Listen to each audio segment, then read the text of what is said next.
Panther people, what up? We got 1 week to go to the NFL draft in Green Bay. Let's go inside the brain of our general manager. What's going on? You watch Panthers Post. Thanks for joining. I can't believe it. I can't believe it. It feels like 2 days ago that the Panthers beat the stinky Atlanta Falcons in Atlanta. But now we're talking about getting brand new players, multiple brand new players to this team to make them better, to make them one step closer to winning the NFC South, winning the NFC, winning the Super Bowl. Didn't you see ChatGPT? We're about to win like 6 to 7 Super Bowls over the next 20 years, but it starts right now. It actually started 2 years ago when they drafted Bryce Young. He's our quarterback of the future. Didn't you know that? So let's talk about our general manager, Dan Morgan, Mr. Necro Visor himself, the most swaggiest linebacker in Carolina Panthers history. I'm sorry, fight me on it. He's one of them. Let's talk about his brain, what he's thinking, what direction he wants to send this franchise next Thursday. But first, before we talk about draft day in Green Bay, you might want to tune in to this channel at Panthers Post. If you're new here, like, subscribe, hit the bell, because I, along with probably all the content creators, are going to be going live. You're going to be getting my reaction. I'm going to harken back to the draft with the Tommy Tremble draft. I don't know why I'm calling it the Tommy Tremble draft, but I called every single one of those picks before they happened. It's going to be great. Come in, come out. We're going to have special guests. If you're a fan, if you want to come chat, I'll send you the link. Let's talk about it. Let's react to round 1. Let's react to round 2. So yes, join in on that. It's going to be happening at the draft Thursday, 8 p.m. Tune in right here on YouTube. Okay, but let's talk about Dan Morgan. He met with the media and he said a couple things. Number 1, before I say any of this, it's lying season. Everything's a smokescreen. He called this presser. Maybe he called it just to lie. And he probably wasn't even really talking to reporters. He's not talking to fans. He's talking to other GMs out there who could be watching and be like, hey, I kind of want to trade down. Hey, I kind of want to trade up. Yeah, we're 100% going defense. Wink, wink. Like he's setting a message out to the rest of the league. So we could be manipulated in like a million different ways. I also say that though by also mentioning that Dan Morgan doesn't seem like a guy that does lie. I think he says what he says and he does what he says. Like he talked about it last offseason. Yeah, we're going to double dip on offensive line. What did they do? Damian Lewis, Robert Hunt. This year, we got to build that defense. We want dogs. We want guys who want have productivity, not traits. Maybe that's what he actually wants. We love our wide receiver room. Maybe he actually does. Maybe he's not lying. Like he doesn't look at his eyes. He doesn't look like a guy who breaks character. Like that's who he is. He doesn't lie. And so it's both those things. It's 50-50. I think they're lying. And the other 50% is Dan Morgan, linebacker, doesn't seem like the most flexible guy in the world physically. And now as a GM, I think when he says he wants to do something, he's going to do it. Because honestly, if you look at the other GMs in the National Football League, if Dan Morgan tells you, I'm taking that sandwich, what GM is going to fight him for it? None of them. None of them. Like he can probably murder all the GMs in the NFL with one hand. So when he says, I want this, I'm going to do this, they're probably like, Dan's probably right. He doesn't fuck around. So anyways, let's talk about it. I thought it was hilarious that Dan Morgan, with the week before presser, literally such a football guy answer, like gave step by step, like process of what he's doing. Like literally to the point where he's like, well, a week from now, we're going to be in Green Bay and we're going to call the guy and we're going to make him a Panther and he's going to go on a jet and he's going to come to Charlotte. He's going to go to Min Street. He's going to go on an elevator. He's going to meet me. I'm going to give him a jersey. We're going to have a presser. We're going to welcome to the team. I can't wait for that moment. I'm like, okay, he's really thought about this. Let's also talk about the fact that there was a couple big topics here. Number 1, he was quite upfront. And again, lying 50%, probably telling the truth that they don't want the 8th pick. They don't. On one side, they want to move down. He even used the term stuck. If we get stuck at 8, meaning we don't really want to be here. Who wants to be stuck in mud? Nobody. They are stuck at 8. But if someone wants to free them from 8 and bring them to 12 or 21, they get an extra 3rd round pick or a 2nd round pick, they'll take it. So that's interesting. And this, of course, with the shadow of Shedeur Sanders, because this man is a cloud over the entire draft process in a good way because it's nonstop content. Like, could he be going to the Saints at 9? And the Saints could very well just stick and pick at 9. However, what if the Steelers want him? What if anybody else? I can't think of anybody else right now. But if they want him, then if the Steelers want to jump up ahead of the Saints, they got to trade with the Panthers. Panthers move down to 21. I think I've done that mock draft a couple times. Then things get a little bit more interesting. So he's letting them know, hey, I'm willing to do it. But at the same time, like a good third of the press conference was just waxing poetically about Jalen Walker out of Georgia, the hybrid player who can play outside linebacker, he can play edge. They literally talked about him by name like 100% more than anybody else. They didn't talk about Micah Williams. They didn't talk about Ted McMillan. They didn't name drop anybody. They name dropped the hell out of Jalen Walker. That he talked like coachability. His dad was a coach in Division II football. Flexibility on the position, though they think he's mainly an outside linebacker and they can bring him on the inside. You know, all they talked about was they were waxing poetic, glowing about this guy. And that was a little sketch to me. Little sketch. Like, while I want him to be the 8th overall pick, he had the production, which is what Dan Morgan said in this press conference. We want production, not traits, because he says if you could produce in college, especially at the highest level, SEC, ACC, Big Ten, you know, it's going to translate to National Football League. So, sorry, Micah Williams. Sorry, Shamar Stewart. It's just, maybe it's not going to happen, at least at 8. But they want guys who produce, truly produce in a collegiate level at a high level. So, Jalen Walker is that guy. And they were not making it a mystery how they felt about Jalen Walker, which made me think maybe they're just dangling him out there. Maybe there's somebody below them. Maybe the Falcons, maybe the Ravens, maybe the Los Angeles Chargers who just lost Bosa to the Buffalo Bills. Like, maybe they're saying we love this guy so much and they know the other teams are thirsty for Jalen Walker that maybe the Panthers are talking about him in this way to trade out of 8 to wherever they are, lower in the draft. They take Jalen Walker, but in reality, Panthers aren't that upset about it because they actually like James Pierce Jr. Maybe they do like Micah Williams. Maybe they really like Mike Green, who doesn't seem like he's going to go in the top 10 anymore. That momentum has died down.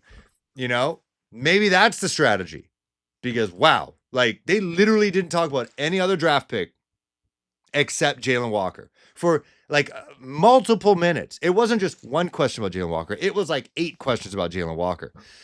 So I know Dan Morgan is just, you know, answering the questions, but he could very well say, we'll see on Thursday. We'll see on Thursday. We'll see in Green Bay. But no, he was talking this guy up like he was his agent. So either they really do love him. Dan Morgan's a straight-laced guy, straightforward guy. We love him. If he's there at 8, we'll take him. Or they're putting him out there saying, we really love him. Get anxious, other teams. If you really want this guy too, he's not going to fall past 8, but we'll be willing to let you draft him if you give us your pick and a second-round pick, because right now, from 8 to 57 is way too long. That's way too long of a wait. You're gonna miss guys like those Jaden Higginses. You're gonna miss the Carson Swessingers. You're gonna miss those guys between 8 and 57. At 57, you could probably Walter Nolan, he'll be gone too. You might get a Jack Besh, wide receiver out of TCU. You might get him at 57. Yeah. You might get it's a deep edge class. You might get an edge, but maybe not like a higher graded edge at 57. But if you can get like a 44th pick, 40th pick, 50th pick even, I think it makes a difference. But maybe they just like Jalen Walker and they're just saying, we like him. And then when they draft him 8th overall, eventually they're going to have the highlight reel of Dan Morgan just essing him off. And then they're like, oh, look, and now here he is at number 11 with the Panthers. So I thought that was interesting. So let me know what you think. Do you think they actually want Jalen Walker, or do you think they're just kind of like dangling him out there as bait? Number 2, if you want them to draft Ted McMillan at 8, if you want them to get Matthew Golden, it's probably not going to happen in the first round at least, because they seem to be pretty solidly happy with this wide receiver core of Adam Thielen, Xavier Legette, Coker, David Moore. They're happy. They're happy. If you saw, I think if Xavier Legette was in this draft, I think this man could 100% be the wide receiver 1 in this draft. Like, you can't tell me Ted McMillan is as physically as imposing and has the raw upside as Xavier Legette. Xavier Legette is better than Ted McMillan, in my opinion, in what he does. Because I think he might actually be faster than Ted McMillan. He's not as tall, but he's just as aggressive at the high point. And then after the catch, he's kind of like a running back. So he's like a supersized DJ Moore in that sense. So Xavier Legette has wide receiver 1 traits, and they believe in him. And, you know, he kind of had a rookie year, which I think that surpassed expectations. He had, basically 3 different quarterbacks in a year. He had Bryce Young, shitty Bryce Young, and then he had Andy Dalton, and then he had good Bryce Young. And so he's got to figure things out. He's got to learn to be a pro, and it's going to take some time, but I think he's got the upside. Jalen Coker, I love him. Great story. We've seen undrafted free agents become stars. I hope that's the fact, but that's a lot of pressure on him. Adam Thielen, this could very well be his last year. David Moore, this could very well be his last year again. So it makes me a little anxious hearing him talk like that. I think they're going to spend a day 2 pick on a wide receiver, whether it's one of the Jalen or Jadens. I mix them all up. Jaden Higgins, Jalen Royal, Jalen Noel. One of those 3. And then maybe Zach Besh. I could see that working as well. I think he'd be a great locker room guy. He could be a leader. They could all be leaders. But he did say, while they're happy with the wide receiver room, if someone is there, they will take them in the draft. I just hope it's someone that offers something a little bit different than the current crop of players. We have Adam Thielen. I don't need an Adam Thielen clone this year. Next year when Adam Thielen retires, if he does, he's an Iron Man, dad strength. Then next year in the next draft, you get an Adam Thielen clone. But right now, we need a speed guy, we need a suddenness guy, we need an explosive guy. So whether that's Higgins, Royale, or Noel, make it happen. And I think it's not going to happen at 57. That's why I think, and when all said and done, I think they're trading down. Unfortunately, we miss out on the Jalen Walker stuff, and they get somebody else like a James Pierce Jr., who I think is great as an edge rusher, and then they get a Noel, Higgins, or Royale. I think will probably get it a little bit later, but you can get those guys, and everybody's happy. So yeah, let me know. Dan Morgan saying he's happy with the wide receiver room, but they're going to get somebody else. And it is the same deal with the offensive tackle position. They say, they're going to go best player available. That's their philosophy here. They don't feel like they're pigeonholed in any way because of what they did in free agency. So if the best player available right then and there at the draft, and they're not trading down, not trading up, and if that person's a wide receiver, they're going to take him. If that person's an offensive tackle, they're going to take him. And so that's their philosophy. They're not drafting for need, even though they kind of need to a little bit. They need to draft for need a bit. As for Ike Ekwonu, speaking of offensive tackles, they're taking it day by day. And yeah, it kind of seems like a prove it year for Ike Ekwonu. It seems like every year is a prove it year for Ike Ekwonu, especially if they draft an offensive tackle in this. Also, since we're here, let's talk about my mock draft, part of the mock draft championship. For Panther fans only. I love their shirt. I'm going to get their shirt. I'm going to try to also win this shirt. But I'm just putting it up right here. This is my mock draft contribution to that championship. I traded down, got Mike Green as a true edge. Then this is what I'm talking about. Got the 44th overall pick by trading down to 12. I think that's with the Dallas Cowboys. Got Carson Schlesinger. Boom. Boosted our wide receiver room in a big way. Then at 57, you got Jalen Noel, one of the Jalen Jadens. Got him at 57. So now you got maybe one of my favorite prospects in this draft, in Jalen Noel. And then at 74, double dip on edge, Braden Swinson. I don't think he's going to be there at 74, but I think it's imperative that they try to build the defensive line, the bookends on the defensive line with 2 young guys, because Jadeveon Clowney's not going to be here forever. DJ Wano's not going to be here forever. Speaking of double dip, I then double dip with wide receiver. I get Kyle Williams out of Washington State. Will he be there at 111? I don't think so. He's one of those like sexy draft names, but maybe, sexy draft names to the media, to content creators, maybe not to actual NFL scouts. So if he's there, I'd take him. Again, I think he offers something different. And then at 114, Ty Robinson. And then at 140, Jalen Reed, safety out of Penn State. And then I take Jordan Hancock, corner, because we need one. And then at 163, Brashad Smith, because he adds something a little bit different. Chuba Hubbard, Rico Dowdle, even though Chuba Hubbard's been working on his agility and all that stuff. Brashad Smith, former quarterback, I believe. He can catch the ball. He offers something a little bit different. So let me know what you think about this. Win me a damn shirt. And if I get the shirt, I'm going to give you the shirt. And speaking of shirts, I am creating the shirts. I've never done merch.